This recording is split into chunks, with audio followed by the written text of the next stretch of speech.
بسم اللہ الرحمن الرحیم۔ السلام علیکم ورحمۃ اللہ وبرکاتہ۔ کہا جاتا ہے کہ سلطان محمود غزنوی کے ذہن میں ہمیشہ 3 سوال کھٹکتے رہتے۔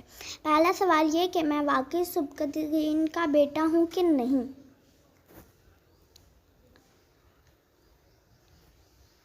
کیونکہ ان کے متعلق مشہور تھا کہ یہ بادشاہ کے سگے بیٹے نہیں بلکہ لے پالک ہے۔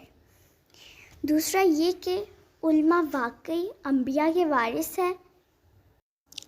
یہ تو خود بے اختیار قوم ہے۔ انبیاء کا وارث تو بادشاہ وقت یا کسی با اختیار آدمی کو ہونا چاہیے تھا۔ تیسرا یہ کہ میں جنت میں جاؤں گا یا نہیں۔ انہی 3 سوالات کو ذہن میں لے کر وہ ہمیشہ پریشان رہتے تھے۔ ایک مرتبہ کسی سفر سے واپس آ رہے تھے کہ راستے میں ایک طالب علم کو دیکھا جو کتاب ہاتھ میں لیے ایک کباب فروش کے دیے کے پاس کھڑا ہے۔ ہوا چلتی ہے تو یہ طالب علم دیے کے ذرا قریب ہو جاتا ہے، زیادہ آگے بھی نہیں بڑھ سکتا۔ کہیں کباب فروش یہ نہ کہتے کہ بھائی لینا نہیں تو پھر کھڑے کیوں ہو۔ سلطان محمود نے یہ منظر دیکھا تو خادم کو حکم دیا کہ مشعل اس طالب علم کو دیا جائے۔ خود اندھیرے میں گھر تشریف لے آئے۔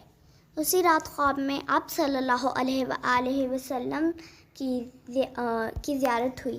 آپ صلی اللہ علیہ وآلہ وسلم نے ایک جملہ ارشاد فرمایا اور سلطان محمود کو اپنے 3 سوالوں کے جواب مل گئے۔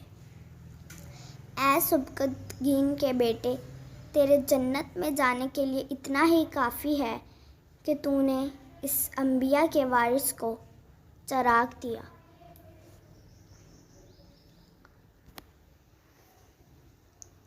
کیا آج آپ نے درود پاک پڑھا ہے؟ اگر آپ کو یہ ویڈیو پسند آئی ہے تو اس ویڈیو کو لائک کریں، شیئر کریں اور ہمارے چینل کو سبسکرائب کریں۔ خدا حافظ۔